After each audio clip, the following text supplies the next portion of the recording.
오늘 구속 갈림길입니다. 네, 오늘 구속 갈림길 기사 같이 볼까요? 명태균, 김영선 오늘 구속 갈림길. 검찰 대통령 부부와 친분 과시 적시입니다. 네, 무슨 얘기냐? 어제 제가 살짝 말씀을 드렸었어요. 명태균 씨 그리고 김영선 전 의원 오늘 구속영장 실질심사가 있다.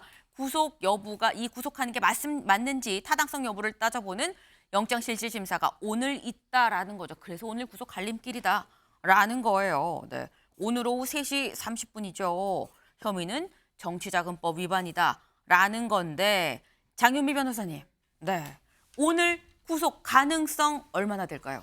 이르면 오늘 안에, 왜냐면 새벽에도 나오는 일들이 있으니까요. 또 오후에 영장실질이 이뤄지기 때문에 네. 시간이 좀 길어질 수는 있겠지만 저는 영장 발부 가능성이 거의 100%에 수렴한다라고 거의 100%다. 생각합니다.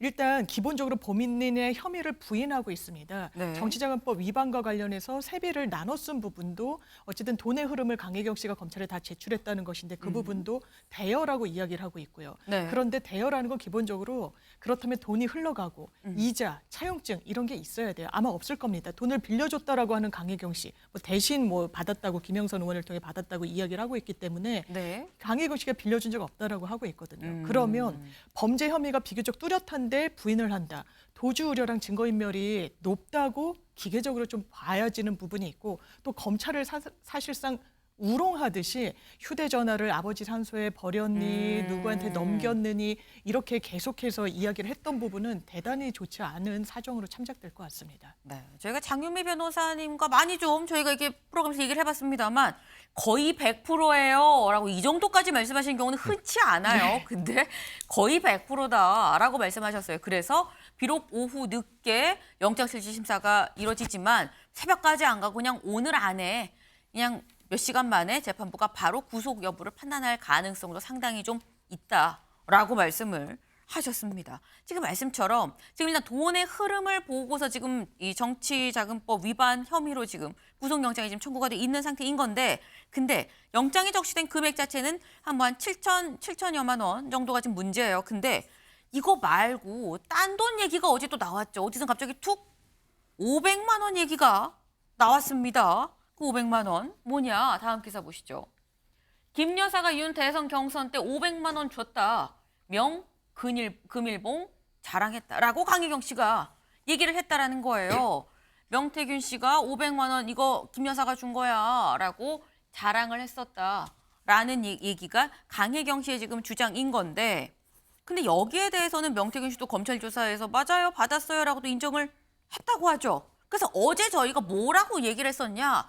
이 돈의 성격이 뭔지가 중요하네요. 이거 검찰 조사에서 나와야겠어요. 라는 얘기를 했었는데 명태균 씨가 직접 이 돈 성격은 이겁니다. 라고 얘기를 했어요. 뭐라고 얘기했느냐? 한 언론 인터뷰에서 이거 여사가 얘 과자 사주라고 한 거야. 라고 얘기를 했다는 거죠. 얼마예요? 그럼 기억이 안 난다니까. 라고 얘기를 했다는 거죠. 근데 또 다른 언론 인터뷰에선 또 이렇게 얘기를 했습니다. 많죠, 글씨가. 많은 얘기를 했다라는 거예요. 네. 지금 천장하고 화장실하고 다 뒤지고 남의 집 아침에 와서 뭘 하면? 압수수색하면 기분 좋아, 나빠? 나 기분 나빴어. 라는 얘기를 한 거죠. 이렇게 검찰 소환 조사 가서 내가 얘기를 했다라는 거예요. 그러면서 금일봉 가져다 놨는데 왜 안 가져갔어요? 라고 검사한테 물어봤지. 그랬더니 검사가 얼굴이 빨개져서 어디 있었어요? 얼마예요? 이러더라. 다음에 가져가세요. 가서 세봐야지. 하니까 검사가 놀랬어. 라고 얘기를 했다라는 거죠. 언론 인터뷰에서. 그러면서 내가 검사들 놀린다고 한 말이야. 라고 얘기를 했다라는 겁니다. 근데 이 얘기는 사실 굉장히 좀 다른 의미로 들릴 수가 있는 게 아까 분명히 뭐라 그랬냐. 과자 사주라고 라고 얘기를 했어요. 별거 아니야. 과자 용돈 좀 준 거야. 라는 의미와 이거 검찰 압수수색 때 왜 안 갖고 갔어요? 이거 중요한 건데 왜 안 갖고 갔어? 직접 갖고 가서 다음에 갖고 와서 해봐요. 라고 얘기를 한 건 이건 윤주진 위원님. 예. 굉장히 다른 얘기를 본인이 똑같은 사람이 지금 하고 있는 거거든요. 그렇죠. 그러니까 명태균 씨의 두 가지 발언이 좀 상반되는데 네. 첫 번째 금일봉은 어떻게 보면 일종의 하나의 선의로 주는 그런 선물 정도, 수고비 정도의 생각을 한다면 두 번째 의미 같은 경우는 검찰이 반드시 확보했었어야 할 뭔가 대단한 물증 처럼 본인이 한 것인데 또 막판에는 또 검찰을 놀린다고 한 말이나 또 이런 말도 있기는 네. 해요. 그러니까 명태균 씨의 이런 오락가락하는 행보와 발언들이 바로 아까 우리 장 변호사님 말씀하신 대로 오늘 구속영장이 좀 신속하게 영장이 나오는 그런 단초를 본인이 제공한 것이 아닌가 하는 생각이 들고요. 다만 이제 김건희 여사의 이 돈 500만 원 문제는 일단 실제로 금액이 많은지도 중요하고 이 500만 원을 줬을 때 어떠한 서로의 관계의 거래가 형성됐는가. 예를 들어서 불법적인 여론조사를 뭔가 부탁하는 의미에서 대가성으로 준 것인지 아니면 실제로 평상시에 어떤 조언을 해주고 여러 가지 상의를 하면서 협력을 한 것에 대한 고마움의 표시인지는 앞으로 조금 더 수사를 해서 지켜봐야 될 문제가 아닌가 싶습니다. 네. 이게 구체적으로 어떤 성격인지는 좀 더 지켜봐야 될 부분이 있다 하지만 분명한 건 명태균 씨가 이렇게 얘기하고 저렇게 얘기하고 마치 검사를 놀리는 농락하는 듯한 이런 얘기가 과연 오늘 구속갈림길에선 명태균 씨한테 유리하게 작용하겠느냐라는 얘기를 지금 하셨어요. 네.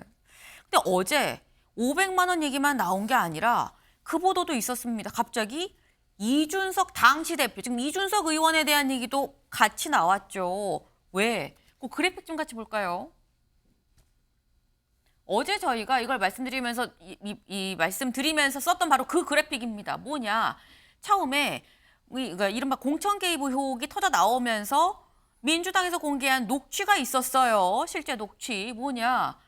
윤 대통령과 그리고 명태균 씨의 대화 내용에서 윤 당선인이 김영선이한테 공천 좀 해줘라 그랬는데 말이 많네 당에서라고 했었던 요 멘트.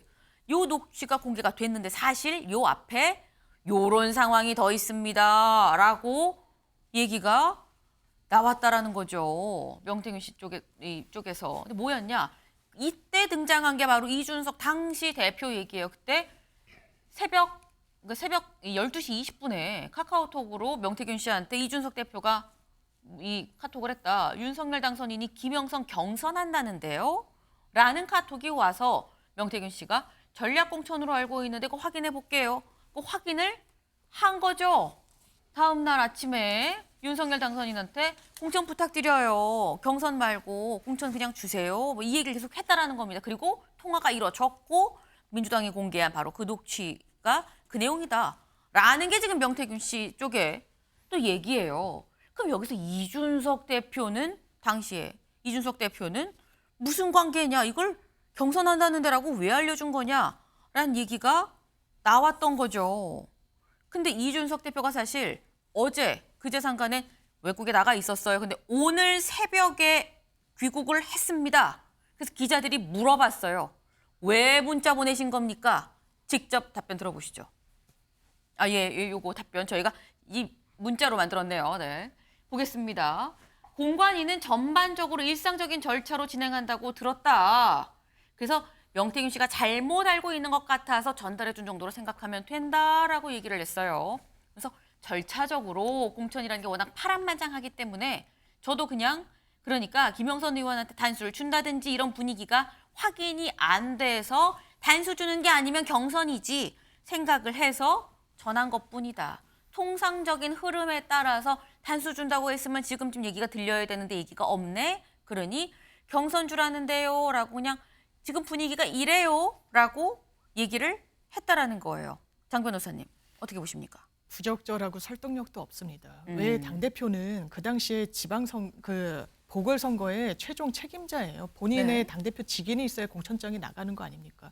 그런데 딱 찍어가지고 김영선 후보의 어떤 거취에 대해서 알려줬다라는 게 사실이더라도 부적절하고요. 이게 거짓이라면 더 큰 문제라고 생각합니다. 그런데 후자일 가능성이 전 개인적으로 높다라고 생각합니다. 왜냐하면 명태균 씨는 이준석 대표와 상당히 가까웠던 인물입니다. 그리고 명태균 씨가 김영선 당시 후보를 굉장히 밀었던 건 창원 의창은 그 당시에 7명인가의 경쟁 후보자들이 있었습니다. 네. 그런데 김영선 후보가 그렇게 경쟁력이 있는 후보가 아니었거든요. 그럼 명태균 씨한테 알려주는 겁니다. 당신 이렇게 해서 해보려고 했는데 당 분위기도 뭐 그렇고 이게 전략공천까지는 아닌 것 같다고 하니까 네. 구명운동을 대통령한테까지 한 거 아닙니까?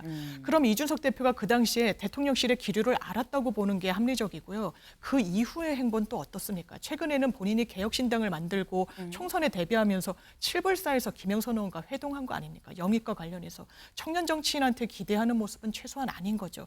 이 부분에 대해서 저는 검찰 수사도 아마 확대가 될 거라는 보도가 나오고 있고 공천 개입과 관련해서 이준석 대표는 한 축이었습니다. 몰랐다고 항변하고 일상적인 절차를 수행했다라는 해명만으로는 이게 납득이 안 될 겁니다. 이제는 수사에까지 대비해야 되는 상황이 왔다. 이런 생각 듭니다. 이제 이준석 의원은 수사에도 대비를 좀 해야 될 것 같다. 참고인 아니라 피고인으로 부를 수도 있어 보인다라 뭐 이런 취지 지금 말씀을 하신 거예요. 근데 지금 저희가 요 얘기 나누면서 허은하 개혁신당 대표가 언론 인터뷰로 뭐라고 얘기를 했느냐. 지금 현재 이준석 의원을 악마화하면서 방향을 다시 잡고 싶은 것 같은데요. 라고 얘기를 했어요. 윤주진 위원님. 예. 그런데 사실은 뭐 이것을 어떤 이준석 의원의 문제 아니면 뭐 명태균 씨의 문제 아니면 윤석열 당시 당선인의 문제를 다 완전히 떼놓고 볼 수가 없는 것이 그 당시에 이준석 의원이 무슨 뭐 그냥 당 소속 의원도 아니었고요. 그냥 제3자가 아니라 당 대표였습니다. 당 대표라는 것은 모든 공천 과정 전반에 대해서 책임을 지는 자리거든요. 그런데 자 보십시오. 보통 이런 창원, 의창 이런 지역의 공천은요. 사실 국민의힘 입장에서는 공천만 받으면은 좀 당선이 확실시되는 아주 유력한 지역입니다. 즉 공천이 곧 당선으로 연결되는 곳이에요. 네. 그럼 이러한 지역에 전략 공천을 할 것이냐, 경선을 할 것이냐, 또 전략 공천을 한다면 누구를 할 것이냐 이런 아주 내밀한 문제를 당 대표가 일반 소속 의원에게도 사실은 상의하기가 매우 어렵습니다. 그런데 김영선 의원이 전략 공천이 잘 안 될 것 같다라는 것을 뭔가 감지를 했고 이것을 명태균 씨에게 바로 전달을 한 거예요. 이 말은 즉슨 뭔가 명태균 씨가 반드시 알고 있어야 된다고 생각했기 때문에 주지 않았겠습니까? 네. 그럼 그렇다면 이준석 의원은 왜 명태균 씨에게 그런 말을 했는가? 이 부분을 집중적으로 캐내야 되는 것이고 거기서 만약 이준석 의원과 명태균 씨가 과거에 여러 가지 뭐 이준석 대표가 당대표가 되는 과정이라든지 네. 그런 과정에서의 유착관계 때문에 이준석 의원도 명태균 씨에게 뭔가 정치적 채무가 있었기 때문에 이런 식으로 조치를 한 것이라면 이것은 당연히 검찰이 수사를 해야 되는 부분이라고 보입니다. 네. 지금 두 분이 공통적으로 어쨌거나 이 부분은 검찰이 수사를 통해서 뭔가 이준석 의원이 직접 가서 뭔가 얘기를 해야 될 부분이 있다. 검찰 수사에 본인 대비를 해야 된다. 검찰이 밝혀내야 된다. 뭐 이런 말씀을 지금 하셨는데 실제로 어제 무슨 얘기가 나왔냐. 이준석 의원도 아마 검찰 수사 대상이 좀 들어갈 것 같다라는 얘기가 나왔죠. 그래서 기자들이 검찰에서 부르면 가실 거예요? 물었어요. 그랬더니 이준석 대표가 뭐라고 얘기를 했느냐. 같이 보실까요? 아, 그래요. 네. 여기 준비가 된 거는 좀 없는 상황입니다. 근데 뭐라고 얘기했느냐. 부르면 가서 얘기하겠다. 라고 얘기를 했어요. 뭐 부르면 가서 얘기해줘. 내가 안 그래도 하도 기자들 질문이 많아서 내가 좀 자료를 좀 찾아봤어요. 그거 내가 검찰에다 부르면 가서 얘기를 하죠. 라고 얘기를 했어요. 근데 관련해서 같은 개혁신당에 지금 김용남 전 의원이 앞서서 이런 얘기를 한 적이 있습니다. 들어보고 오실까요? 근데 만약에 이준석 의원이 출석을 하게 되면 예. 대통령 부부에 대해서 많은 얘기를 할 거려.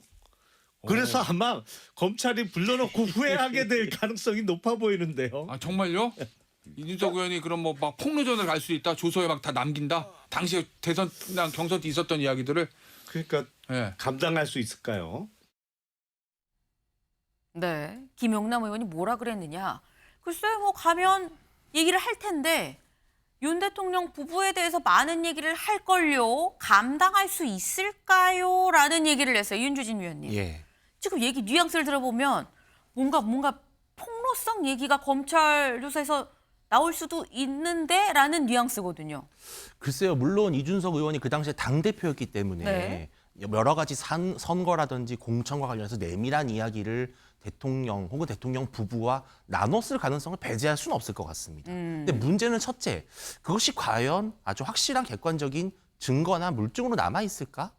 이러한 부분이 있고요. 또 제가 알기로는 윤석열 대통령은 이미 후보 시절부터 이준석 대표에 대한 불신이 매우 강했습니다. 그래서 이준석 대표와 직접적으로 네. 나중에 뭔가 좀 책 잡힐 만한 그러한 대화나 모의를 했을 가능성은 저는 없다고 보는 것이 이 윤석열 대통령도 워낙 검찰 출신이고 네. 또 이준석 대표를 직접 대응하는 거에 대해서 상당한 스트레스를 가졌던 분이에요. 아마 그런 부분들은 주변에 뭐 권영세 의원이라든지 그 당시에 뭐 총괄 상하시장 했던 네. 그런 분들을 통해서 아마 대화를 나눴을 가능성이 좀 더 크지 않을까 저는 그렇게 좀 추정하고 있습니다.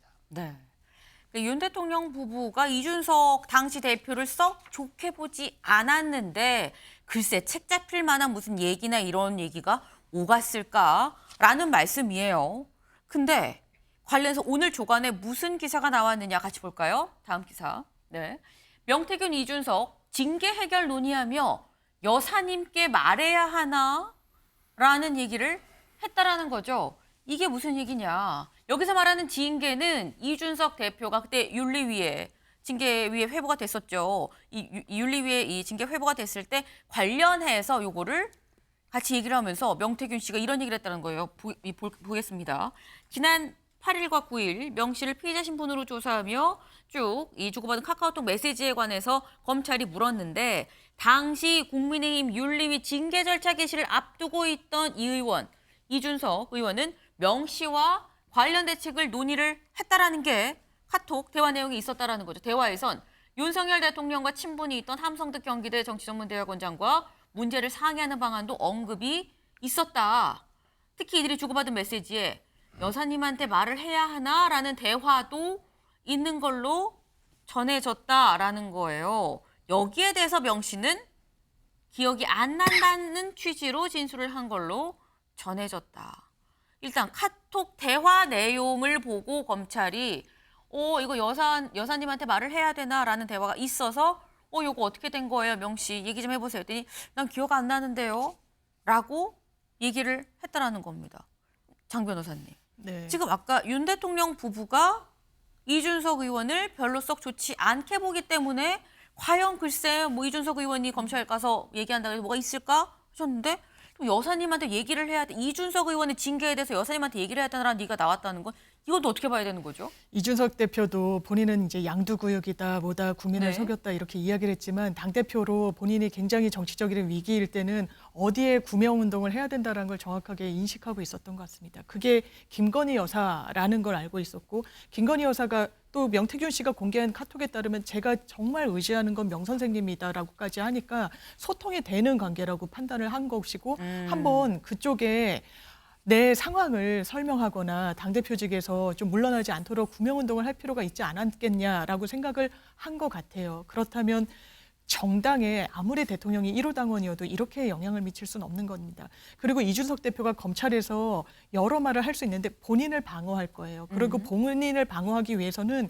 그 당시에 공천 과정에 대해서 어떤 실체들이 있었는지에 대해서는 설명할 수밖에 없을 겁니다. 만약에 검찰이 부른다면요. 네. 그런데 검찰이 불렀을 때 단초가 되는 건 대통령의 육성입니다. 김영선을 주라 했는데 당에서 말이 많네. 그 당시에 이런 상황과 이준석 대표는 딱 붙어 있어요. 본인이 당대표였으니까요. 그리고 윤상현 의원도 그 당시에 그 보궐선거 공관위원장이었기 때문에 네. 그런 외압이 없었다라고 이야기할 수 없을 겁니다. 이게 하나의 실로 그러니까 논리적 정합성으로 꿰어지고 있는 부분이 있는 것 같아요. 공천에서 본인이 윤리위에 회부됐을 때 정말 김건희 여사의 입김이 상당히 셌구나라는 걸 여러 국면에서 흔적으로 보여지고 있고 또 이렇다면 이거는 수사로 밝혀져야 될 부분이 상당히 많아졌다 이렇게 판단됩니다. 윤주진 의원님. 예. 지금 말씀은 이준석, 윤상현, 명태균 그리고 윤 대통령 부부까지 다 실로 하나로 좀 꿰어져 있는 듯한 모습인데요라고 말씀하셨거든요. 어떻게 예. 보십니까? 근데 이제 마지막 결정적인 연결고리는 결국은 명태균 씨와 윤석열 대통령 부부의 관계의 문제일 겁니다. 왜냐하면 예를 들어서 정말로 명태균 씨가 초창기에 막 본인이 떠벌린 것처럼 혹은 야당에서 주장하는 것처럼 상당히 정치적으로 중요한 의사결정을 함께하는 그런 이너서클이었다면은 방금 말씀하신 그 하나의 실로 연결이 됩니다. 네. 그렇다면 이제 명태균 씨를 연결고리로 해서 다양한 정치적인 나쁜 그런 거래들이 있었다고 의심이 되겠죠. 네. 그런데 또 한 가지 다른 측면을 보면 명태균 씨가 자신이 대통령 부부와의 사실상 별로 존재하지도 않는 친분을 과시해서 이준석 의원도 또 김영선 전 의원도 이런 식으로 본인의 영향력을 행사하는 저는 이걸 딱 보면은 약간 명태균 씨한테 이준석 대표가 뭔가 좀 되게 의존했다라는 생각이 좀 들어요. 그런 가운데 명태균 씨가 내가 한마디 해줄까? 이 자체가 약간은 뭐랄까? 조금 블러핑을 하는 느낌? 뭔가 좀 자기 포장을 과대하게 하는 그런 느낌 정도 들어서 이거는 아주 정확하게 좀 살펴봐야 될 문제인 것 같습니다. 네. 그 지금 말씀은 이게 하나로 꿰어졌다고 말을 하기에는 그러면 명태균 씨가 명확하게 중간에 핵심적인 역할을, 코어 역할을 뭔가 하고 주변으로 이렇게 다 연결이 뻗어가야 되는 건데 글쎄 명태균 씨가 정말 중간에서 코어 역할을 하는 사람이었는지는 모르겠는데 아닌 것 같은데 라는 취지의 지금 말씀을 하셨어요. 그 부분이 명태균 씨가 어떤 역할을 했고 어떤 위치였는지 그 부분이 사실 검찰이 알아봐야 될 부분인 거겠죠.